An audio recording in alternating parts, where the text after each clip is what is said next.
So you want to give your FlipaClip animation some smoothly animated background. Well, here's how.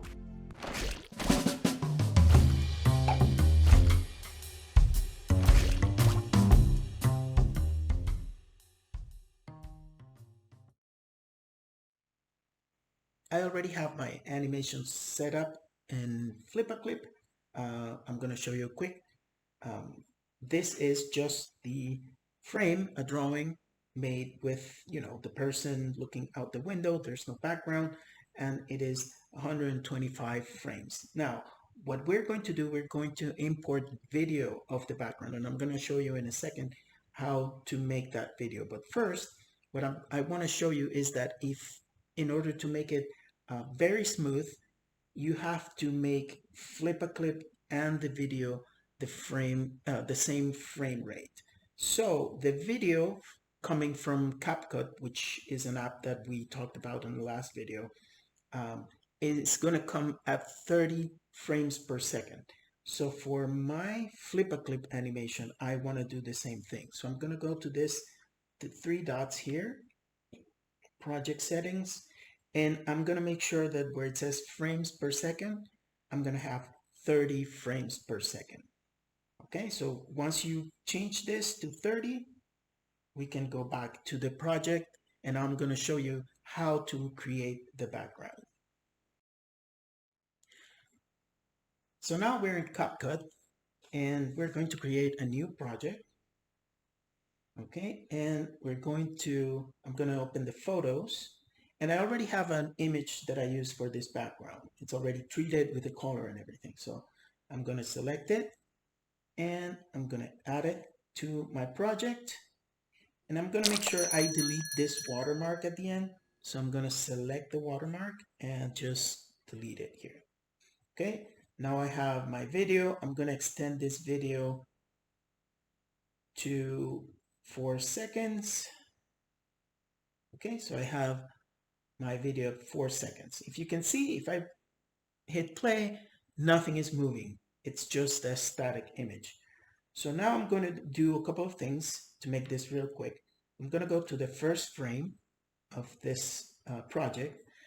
I'm going to scale up the image, because if I move it right now, I'm gonna end up with part of it cut out on the edges. So what I want to do is scale it enough. I'm going to scale it first. That should be enough. Okay. Now that it's a little bit bigger than my frame, I can do the motion. And for that, I have this button right here. It's a diamond with a plus sign. That's the keyframe button. So what I'm going to do is I'm going to move my image all the way to the left, making sure that it's flush with the edge here. I create a keyframe, and you can see here the red triangle. That means that there's a keyframe there. And I'm going to move my until the last frame of my video, and I'm going to slide this all the way to the other side so it's flush with the other side. It automatically creates the keyframe there, and now what I have is a moving background. There's one more time. You have a perfectly smooth background, and now you can go up here to this arrow and export it, save it in your files or where you have your images and videos, and we're ready to go back to FlipaClip.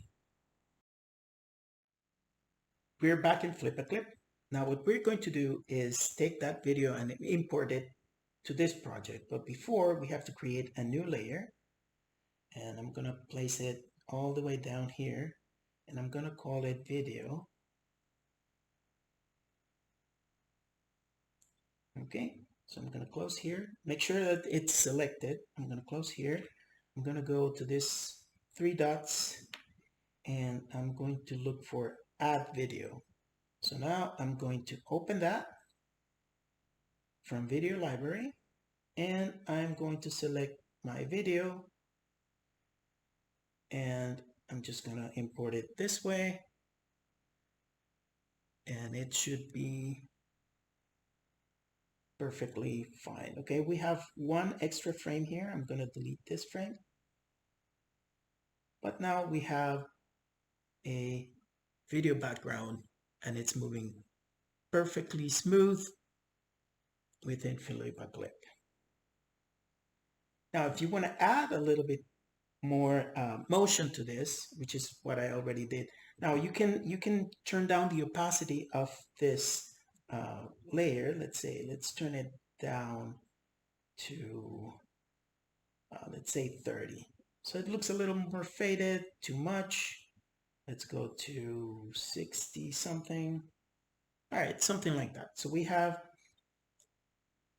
the background is very smooth right now, the way it moves. But I want to add a little more, a little something closer to the train. This is a window on a train, and I want to add some depth to it. So what I did here, and I already have it ready, is I have an extra layer here where I created this street poles, or the poles that are going to just pass by, adding a little more motion to it. Now, as you can see, they have some motion blur. The way to create this motion blur is I get to use the pen. I make the pen really thick, like 80, and then I get the color and I make it very, very transparent. So all I do now is I create this streaks here, or strokes, however you want to call it, and make sure that it's just, it feels like it's blurry, and that's all it is to it. And then you just animate the next one, and then the next frame you animate the next one, and so on.